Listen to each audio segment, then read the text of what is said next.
Mount Ousley Road might just about be the worst motorway in Australia. But wait, surely there's no way that there's a motorway worse than the Rozelle interchange? Well look, I'm confident in my assessment for one reason. Mount Ousley Road is a fake motorway. Yes, it's signed the M1. The M is only granted to motorways in New South Wales. It's been dual signed the Prince's Motorway on road signs since 2013. But make no mistake, Mount Ousley Road is just a normal road pretending to be a motorway. Tight curves, dangerous at-grade intersections, and perhaps the most confusing interchange in the entire country. Yeah, this road is something alright.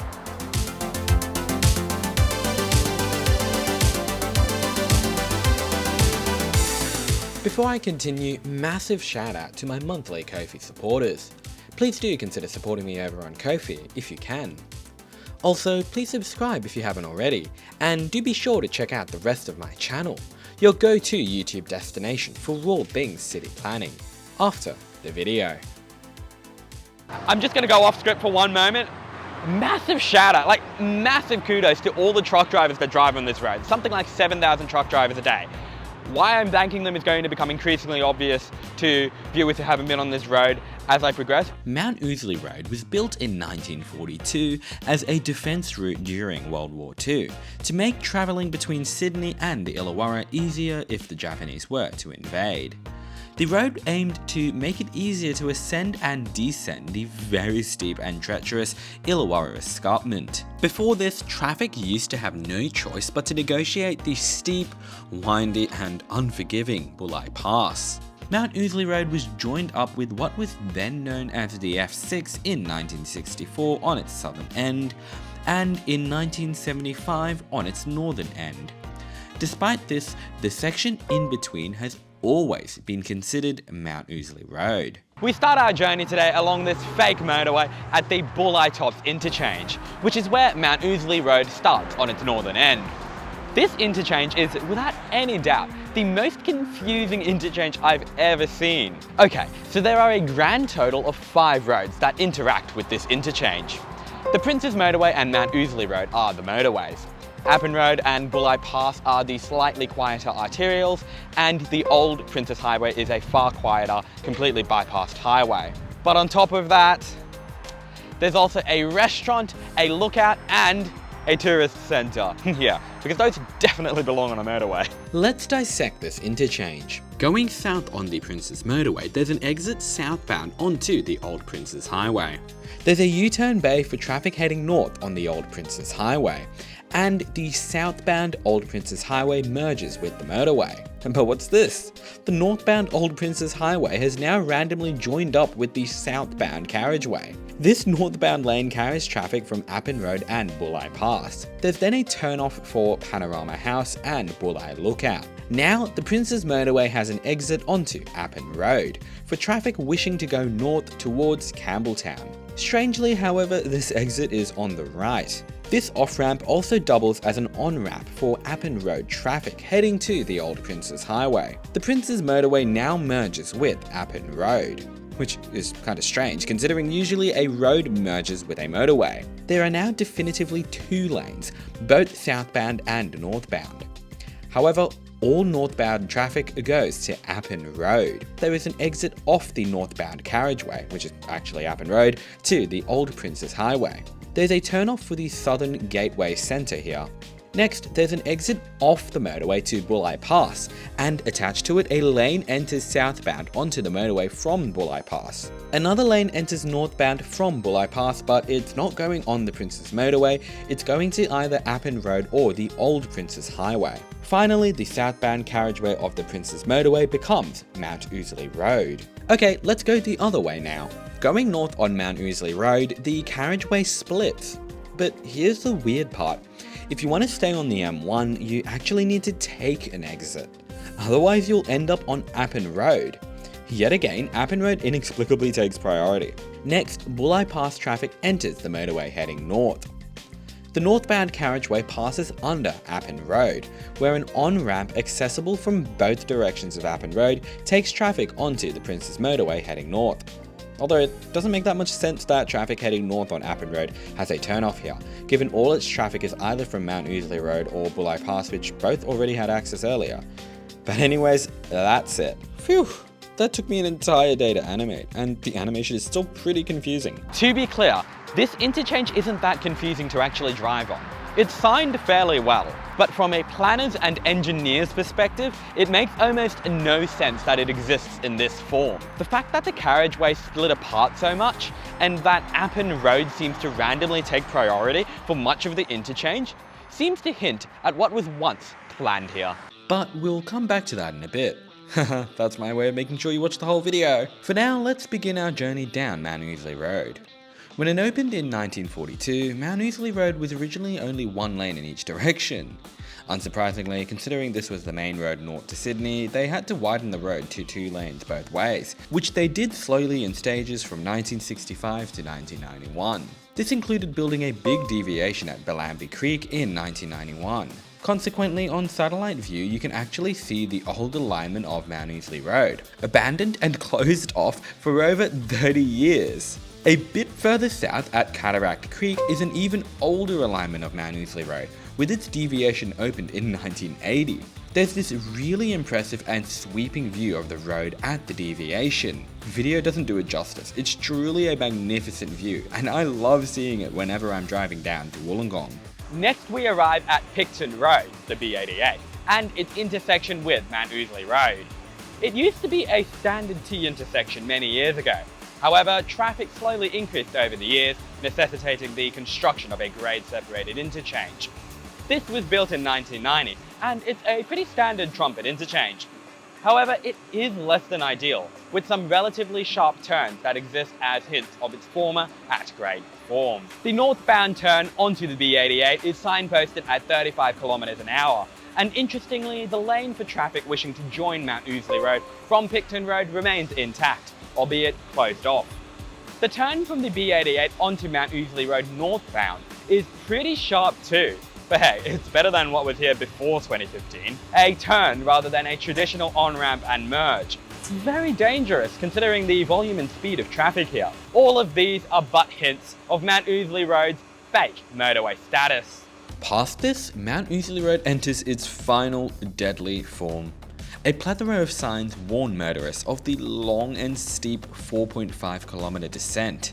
At its steepest, Mount Ousley Road has a grade of over 10%. This makes the road very treacherous for trucks. Anyone who has driven on this part of the road has seen the trucks that crawl along, forced to descend at 40 kilometers an hour in low gear in the left 2 lanes, while cars go at 80 kilometers an hour in any of the 3 lanes. There's a truck stop just before the descent begins, and an emergency arrestor bed to stop any runaway trucks. This section is mostly 3 lanes each way, having been widened from 1995 to 2001, but then randomly becomes only 2 lanes southbound, forcing many slow trucks to merge into traffic. I know I already shouted them out, but yet again, massive shout out to the truck drivers who suffered through this arduous descent and ascent every day. Perhaps the road's only saving grace is the gorgeous view of Wollongong as you descend the Illawarra escarpment. As if all of this isn't bad enough, here come the 3 at-grade intersections. First, we have Clive Bizzle Drive, a left-in, left-out intersection, which goes to a rest area but otherwise doesn't really go anywhere important, which is probably why it's still open. It has low traffic, and at least traffic can't actually turn right and cross the motorway. God, imagine how dangerous that would be. Next on our steep descent, we have New Mount Pleasant Road, another tiny left-in, left-out interchange, which provides access to the small residential suburb of Mount Pleasant. Its sharp turns certainly make it dangerous, but again, it goes to a pretty small suburb and has relatively low traffic that makes it somewhat innocuous. To be clear, I'd probably still prefer that they just close it and not take any safety risks, but yet again, at least traffic can't turn right and cross the motorway. Yeah, that would be pretty stupid. And so, with great pain, I now bring you to the end of Mount Ousley Road and its final interchange, a completely at-grade intersection that has existed here since 1964. an intersection that allows traffic to turn right and cross the carriageway. What? This is a completely at-grade intersection, which allows almost all traffic movements on what is supposedly a motorway. The only change since 1964 appears to be that you can't turn right onto Mount Ousley Road from the M1 northbound anymore, but that's it. If you continue to believe Mount Ousley Road was a motorway before this, I sure hope you don't now. Unsurprisingly, Mount Ousley Road is a pretty dangerous road and gets heavily congested due to its steepness. Over 40,000 cars use the road daily in 2018, including 7,000 trucks. Left-hand exits mean cars going at 80 kilometers an hour frequently overtake trucks in the slow left lane going at 40 kilometers an hour, which is a collision risk. All of this combined has sadly resulted in many tragedies on Mount Ousley Road. One of the most devastating was in May 1979, when a semi-trailer crossed to the wrong side of the road, collided with a car and killed 5 members of the same family. My condolences to those affected by this accident.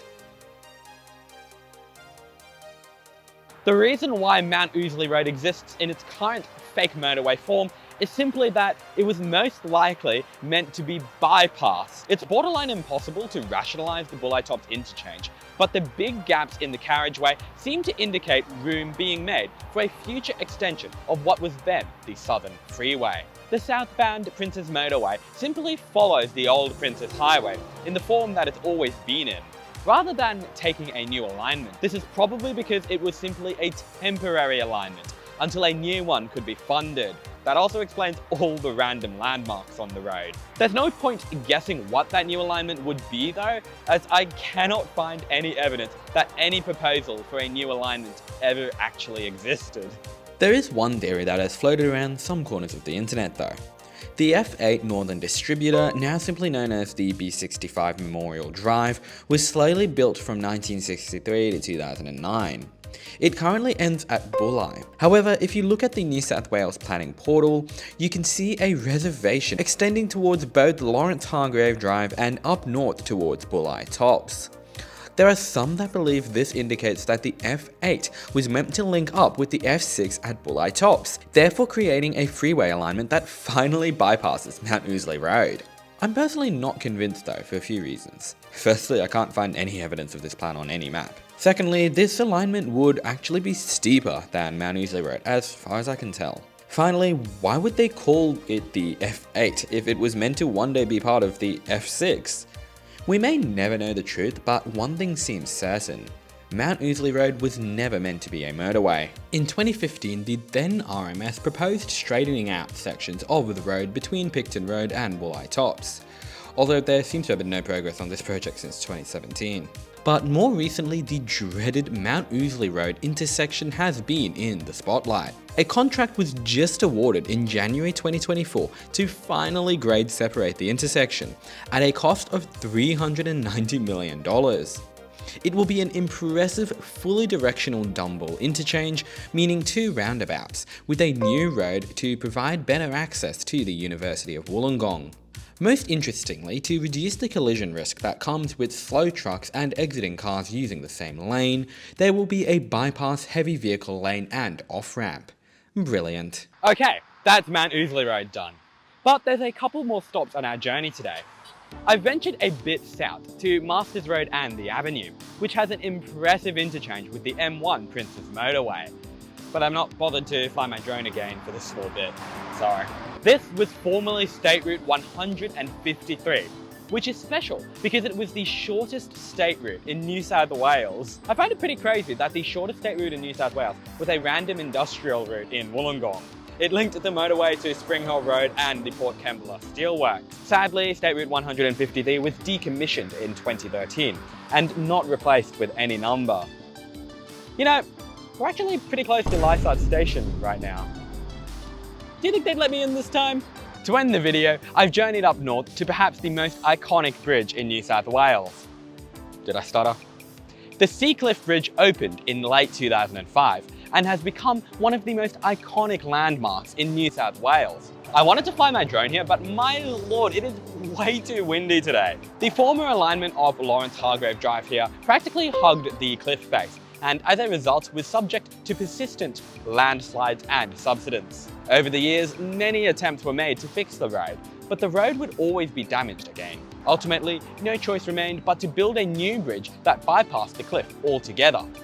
The Sea Cliff Bridge is actually composed of two bridges, a 450-metre cantilever bridge and a 210-metre incremental launching girder bridge. It cost $52 million to build, and it's simply stunning. Not only does it make the road far safer, but it's become a tourist icon in its own right.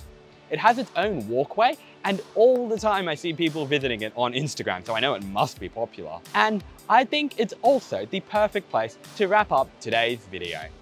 Thank you for watching, and I'll see you next time.